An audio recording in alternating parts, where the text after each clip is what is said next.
नमस्कार मेरे प्यारे साथियों, मैं कल्पना अग्रवाल आप सभी का शिवी एजुकेशन हब पर हार्दिक स्वागत करती हूं। तो जैसा कि आपने प्रीवियस वीडियो में देखा था कि हमने किस तरीके से हमारी फैकल्टी को लॉन्च किया है और कैसे आप लैब असिस्टेंट की तैयारी कर सकते हैं, तो आज मैं आपके सामने केमिस्ट्री का सिलेबस लाऊंगी। ठीक है, तो देखेंगे हम कैसे कैसे हमको पढ़ना है, कैसे कैसे हम आगे चलेंगे और किस तरीके से हमको एमसीक्यू सॉल्व करने हैं। इसके अलावा आप कैसे तैयारी कर सकते हैं, अगर आपको व्यक्तिगत भी तैयारी करनी है तो आप कैसे करें। ठीक है, तो हम शुरू करते हैं। तो उससे पहले सबसे पहले आप वीडियो को लाइक करेंगे, चैनल को सब्सक्राइब करेंगे और आप अपने साथियों के साथ इस वीडियो को ठीक है शेयर करेंगे। ठीक है, तो हम स्टार्ट करते हैं आज आपके सामने केमिस्ट्री का सिलेबस। तो आप जानते हैं जो हमारी केमिस्ट्री है वो 3 पार्ट्स में बटी हुई होती है। ठीक है, आप सभी जानते हैं, 12th में 11th में आपने पढ़ी है, इवन आपने 10th में भी आप पढ़ते हो तब भी आप सेक्शन वहां देख लेते हैं। तो 10 से ही 9 10 से ही आपके जो केमिस्ट्री, फिजिक्स और बायोलॉजी है वो इंट्रोड्यूस हो जाती है बहुत अच्छी तरीके से, कि आपको बताया जाता है कि ये वाला पोर्शन केमिस्ट्री का है, ये वाला पोर्शन फिजिक्स का है, ये वाला पोर्शन बायोलॉजी का है और ये वाला पोर्शन एनवायरमेंट का है। तो यहां पर हम केमिस्ट्री के बारे में बात कर रहे हैं। तो केमिस्ट्री आपके 3 पार्ट्स में बटी हुई होती है। सबसे फर्स्ट ऑफ ऑल हमारे पास में आती है ऑर्गेनिक केमिस्ट्री। ठीक है, उसके बाद में हमारे पास में रहती है फिजिकल केमिस्ट्री, उसके बाद में हमारे पास में रहती है इनऑर्गेनिक केमिस्ट्री। सीक्वेंस मैटर नहीं करता, आपको कोई भी सीक्वेंस चलेगा। ध्यान रखना, हमको केवल और केवल एमसीक्यूज का प्रैक्टिस बेहतरीन ढंग से करना है, बहुत बेहतरीन ढंग से, जितना बेहतरीन हो सके उतना। तो सबसे पहले अगर हम बात करते हैं हमारे पास में ऑर्गेनिक, फिजिकल और इनऑर्गेनिक, ये पढ़े बाद में हम क्या क्या करेंगे, हम एमसीक्यूज की प्रैक्टिस बहुत बेहतरीन ढंग से करना चाहेंगे। यहां पर हमारे पास में बिहार में जो वैकेंसी आई है वहां पर 75 प्रश्न क्या है, साइंस के हैं, जहां पर फिजिक्स के हमारे पास में 25 प्रश्न हैं, केमिस्ट्री के हमारे पास में 25 प्रश्न हैं और बायोलॉजी के हमारे पास में 25 प्रश्न हैं। यहां पर इस वाले पोर्शन की चर्चा आगे आपको वीडियोस में मिल जाएगी। ठीक है, इन वाले पोर्शन की चर्चा आपको आगे वीडियोस में मिल जाएगी और इस केमिस्ट्री वाले पोर्शन की चर्चा मैं आज करने वाली हूं आपके सामने। उसी तरीके से आप देखते हैं राजस्थान में भी 100 प्रश्न आते हैं, ठीक है, जो साइंस के होते हैं, जहां पर 10th के 25% प्रश्न रहेंगे और आपके पास में फिजिक्स के 25 प्रश्न रहेंगे और आपके पास में क्या रहेंगे, क्वेश्चन किसके रहेंगे, केमिस्ट्री के भी 25 रहेंगे और बायोलॉजी के प्रश्न कितने रहेंगे, 25 रहेंगे। ठीक है, हमारा जो ये पूरा की पूरा जो कंटेंट रहेगा वो बाइलिंगुअल रहेगा। अगर आप इंग्लिश मीडियम से है तो आपको इंग्लिश मीडियम में भी प्रॉब्लम नहीं आएगी और अगर आप हिंदी मीडियम से है तो आपको हिंदी मीडियम में प्रॉब्लम नहीं आएगी। ठीक है, आपके साथ में बहुत अच्छी तरीके से हम नोट्स भी बहुत अच्छी तरीके से शेयर करेंगे विद ट्रिक्स। ठीक है, और आपके साथ में हमारा पूरा की पूरा MCQ session with doubt session चलेगा। आगे बढ़ते हैं हम, हमारे पास में फिजिक्स, केमिस्ट्री और बायोलॉजी, इसमें हम केमिस्ट्री का पोर्शन आज डिस्कस कर रहे हैं, ऑर्गेनिक, इनऑर्गेनिक और फिजिकल के बारे में।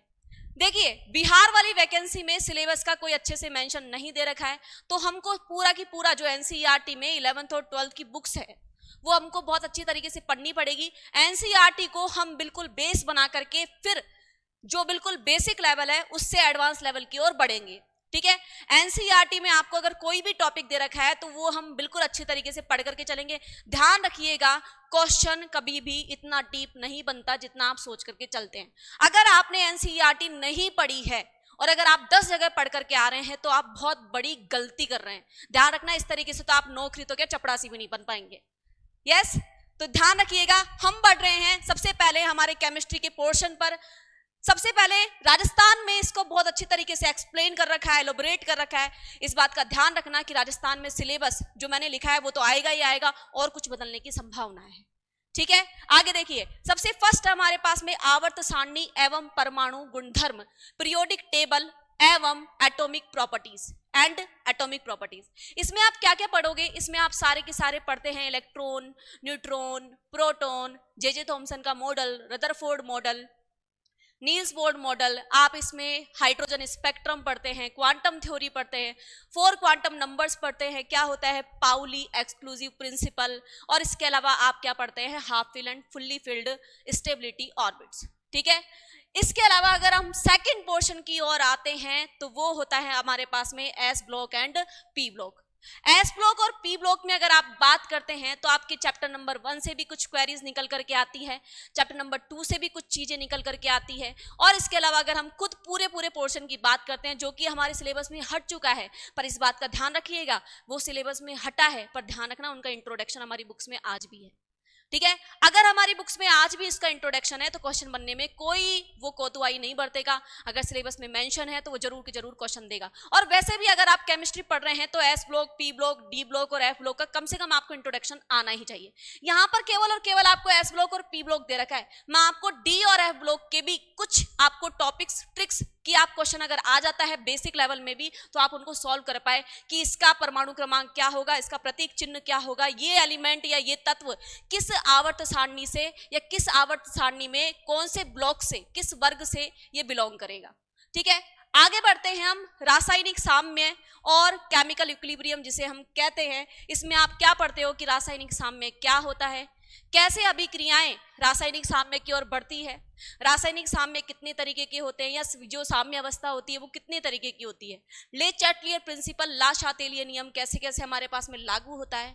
ठीक है, और इसके कई बेहतरीन एमसीक्यूज इस पे हम देखेंगे। नेक्स्ट हमारे पास में आयनिक साम्य अवस्था। आयनिक साम्य अवस्था देखा जाए तो क्लास 11th का जो चैप्टर नंबर 5th और 6th हम देखते हैं, अब हमारे पास में चैप्टर नंबर ये 6th हो गया है कि जो हमारे पास में साम्य अवस्था चैप्टर है इसका ही ये दोनों पोर्शन आते हैं। ठीक है, उसमें रासायनिक साम्य अवस्था और आयनिक साम्य अवस्था दोनों ही हमको देखने को मिलते हैं, पर यहाँ सिलेबस में इन्होंने अलग अलग मेंशन कर रखा है। ठीक है, जो आपके पास में आयनिक साम्य अवस्था है कि आप दुर्बल अम्ल, प्रबल अम्ल वहां देखते हैं, उनके पीएच आप देखते हैं, बफर विलियन जैसे आप टॉपिक वहां देखेंगे और उनके हम क्वेश्चंस भी बहुत बेहतरीन ढंग से देखने वाले हैं। आगे बस सिलेबस की ओर बढ़ रही हूं तो देखो ये आपके सामने ना, ये जो सिलेबस है ये ध्यान रखना, बिहार वाले हो चाहे राजस्थान वाले हो, जो सिलेबस अभी मैं यहाँ लिख रखी हूँ वो तो 100% आएगा, उनमें से क्वेश्चन 100% रहेंगे।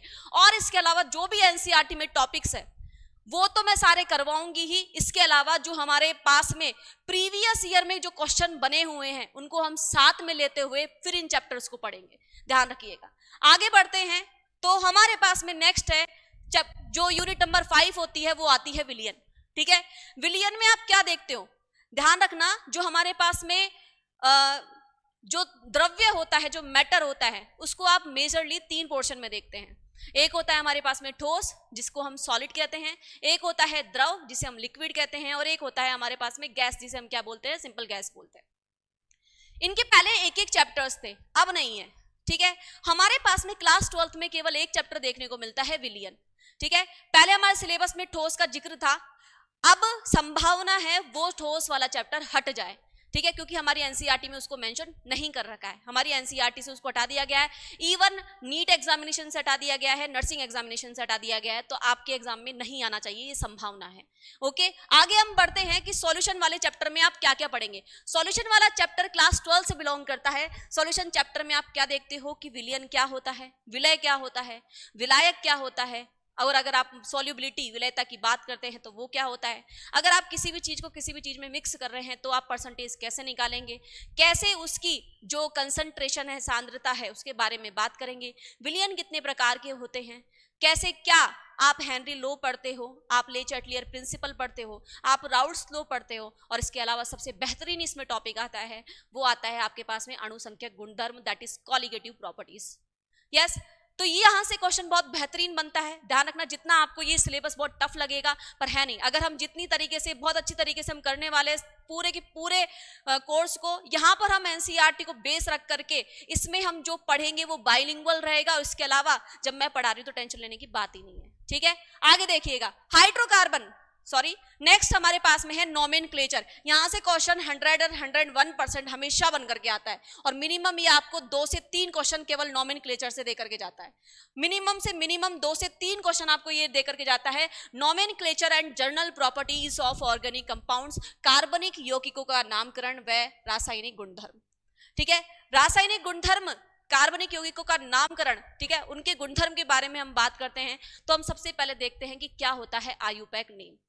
अगर आयुपैक नेम जब नहीं थे तो हम कैसे इसका सिंपल नेम देख रहे थे, कैसे इसकी रूढ़ी पद्धति के आधार पर कई यौगिकों के नामकरण करे गए थे, और वो आज भी फेमस है। ठीक है, आयुपैक नेम लाया क्यों गया, जो 100 से ऊपर है उनको हम नंबरिंग सिस्टम में, ठीक है, जिसे हम यूयूएन भी कहते हैं, ठीक है, और जैसे हम नंबरिंग में हम सीक्वेंस से हम करते हैं नाम, वो कैसे करते हैं, और आयुपैक में क्या मेथड है कि आप आयुपैक नेम कर सकते हो, क्या मूल नाम होता है, ठीक है, क्या उसका सफिक्स होता है, अनुलग्न जिसे हम बोलते हैं, क्या उसका प्रीफिक्स होता है, पूर्व लग्न जिसे हम बोलते हैं, कैसे उसके हम नाम करेंगे। अगर कोई क्रियात्मक समूह दैट इज फंक्शनल ग्रुप अगर हमारे पास में आ जाता है किसी भी यौगिक में, तो उसका नामकरण हमको कैसे करना है।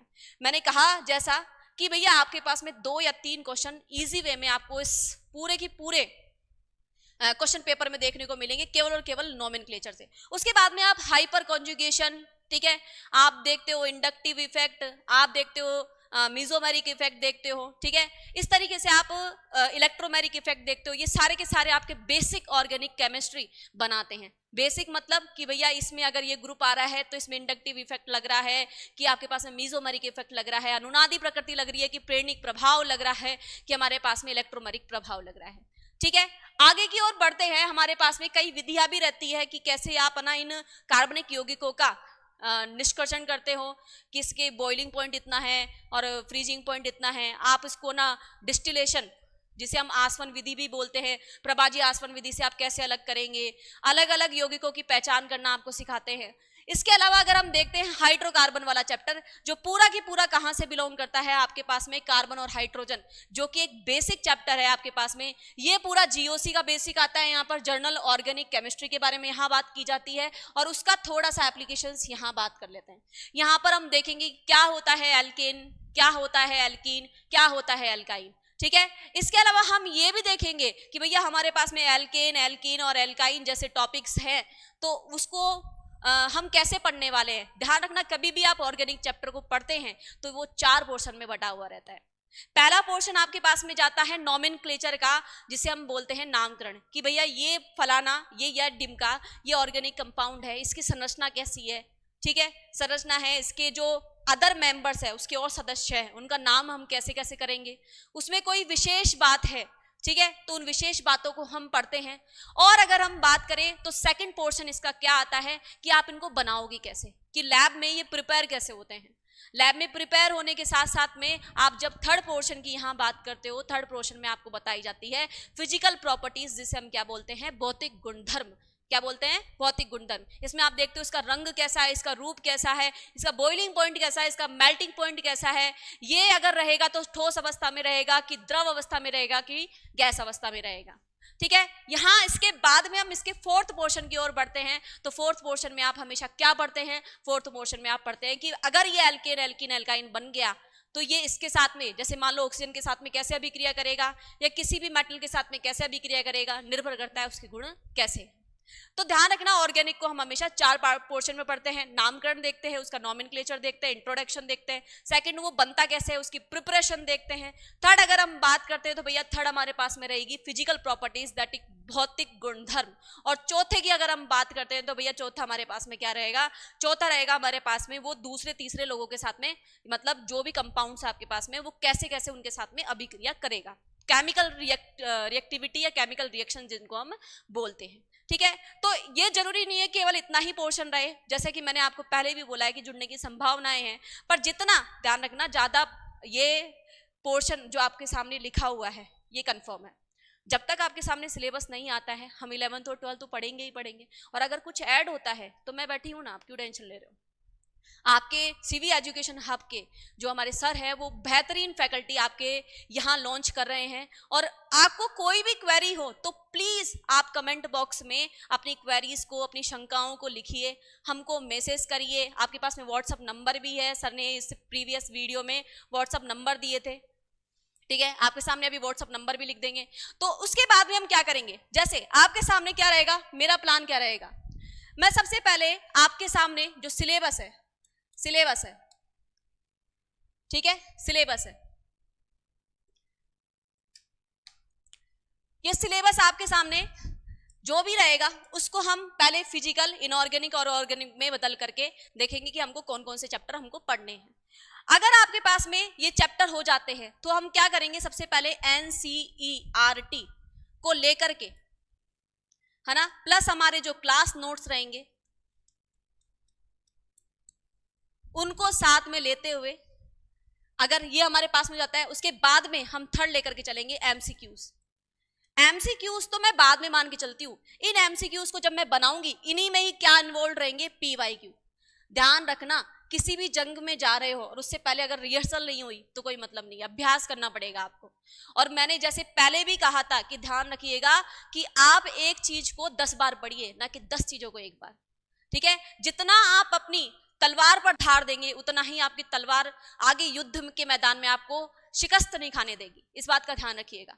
तो मैंने बोला कि भैया आपको सबसे पहले एनसीईआरटी, जैसा कि आपको सर ने भी बताया था कि ये हमारे सिलेबस के पूरे की पूरी आधार बनाती है, ये तो हम पढ़ेंगे ही पढ़ेंगे, है ना। इसी में ही जो आपके एडवांस लेवल पीवाईक्यू किस तर्ज में आपके क्वेश्चन पेपर बन रहे हैं, उस क्वेश्चन पेपर को यहां मैं ऐड करते करते आपके सामने क्या लेकर के आऊंगी, क्लास नोट्स लेकर के आऊंगी, ठीक है। और मैं आपको ये भी बता दूंगी कि आपको ये चीजें कैसे पढ़नी है। अगर मैं कोई पोर्शन छोड़ भी रही हूं, ऐसा कभी नहीं होगा कि छूटेगा कोई पोर्शन। अगर आपको लगता है तो आप हमको मैसेज डाल देंगे, आपकी कोई भी क्वेरी, कोई भी शंका रहेगी उस दौरान, उस सेशन के दौरान कोई भी आपको डाउट लगा, हमारे पास में मैसेज आ गया कि मैडम ये टॉपिक हमको समझ में नहीं आया, आपके पढ़ाए बाद में भी, तो हम उसका एक क्लास और लेकर के आएंगे, 2 क्लास और लेकर के आएंगे। जो आपकी जो कंफर्ट जो रहेगा, कंफर्ट जोन रहेगा, वो हम चाहते हैं कि भैया आप हमसे जुड़े और उसके बाद में आप, है ना, ऐसे मुड़ करके ना देखें कि हाँ हमने गलत जगह एडमिशन ले लिया या सही जगह एडमिशन ले लिया। आप हमेशा हमसे खुश होकर के ही जाएंगे, इस बात का ध्यान रखिएगा। हम आपको ये बोलना चाहते हैं केवल और केवल कि आप अच्छी तरीके से, बस आपको केवल क्या करना है, आपको केवल बस पढ़ना है, केवल और केवल बस पढ़ना है। बाकी सारी जिम्मेदारियां आप हम पर छोड़ दीजिए, ठीक है। आपको केवल और केवल क्या करना है, पढ़ना है। सारी जिम्मेदारियां आप हमारे ऊपर छोड़ेंगे। हमको कैसे पढ़ाना है, क्या हम लेकर के चलेंगे, क्या हमारी रणनीति रहेगी, कैसे कैसे प्रीवियस ईयर क्वेश्चन आए हुए हैं, कैसे उन्होंने पूरा एग्जाम पेपर सेट कर रखा है, किस टॉपिक से क्वेश्चन हर बार पूछे गए हैं, किस टॉपिक से क्वेश्चन पूछने की संभावनाएं हैं, ये हमेशा आपके सामने देखने को मिलेगा। हम तैयार करेंगे वो सब मटेरियल, आपको केवल क्या करना है, पढ़ना है, ठीक है। और उसके अलावा हम एमसीक्यूज, और ये एमसीक्यूज आपके सामने ध्यान रखना 2 तरीके से आएंगे, एक तो आपके पीडीएफ फॉर्म में भी आएंगे और क्विज फॉर्म में भी आएंगे। क्विज से आप पता कर सकते हो कि हम कितनी गलतियां कर रहे हैं, और आप अगर पीडीएफ फॉर्म में लेते हो तो आप उसका प्रिंट आउट निकलवा करके भी आप आराम से क्या कर सकते हो, हार्ड कॉपी में उसकी प्रैक्टिस कर सकते हो और आप अपना आकलन खुद कर सकते हो। और अगर मान लीजिए आपके डाउट्स ज्यादा आ रहे हैं एमसीक्यूज में, तो हम उसका डाउट सेशन एक अलग से लेकर के आएंगे, जहां हम सारे के सारे एमसीक्यूज, पीवाईक्यू, जो भी आपके सामने क्वेश्चंस है, उन सारी की सारी क्लासेस आपके सामने रहेगी कि आप यहां से देख सकते हो कि मैं कोई गलती कर रहा हूं तो क्यों कर रहा हूं, कैसे मैं उस टॉपिक को अप्रोच नहीं कर पा रहा हूं, क्या मैं बार बार गलती उस टॉपिक से रिलेटेड दोहरा रहा हूं, उस क्वेश्चन को सॉल्व करते वक्त मैं क्या कमियां रख रहा हूं, ये सब आप देख पाएंगे जिस तरीके से हम वीडियो ला रहे हैं, ठीक है। आगे भी हम इस तरीके से लाते रहेंगे। तो इसी के साथ मैं आपसे विदा लेती हूं, आप हमसे ऐसे ही जुड़ते रहिए। और इसके अलावा आप आगे हमसे जुड़े, इसके लिए आप ना हमको व्हाट्सएप कर सकते हैं। आपकी जो भी शंकाएं हैं, क्वेरीज है, वो आप 7014495956 पर आप हमको व्हाट्सएप कर सकते हैं।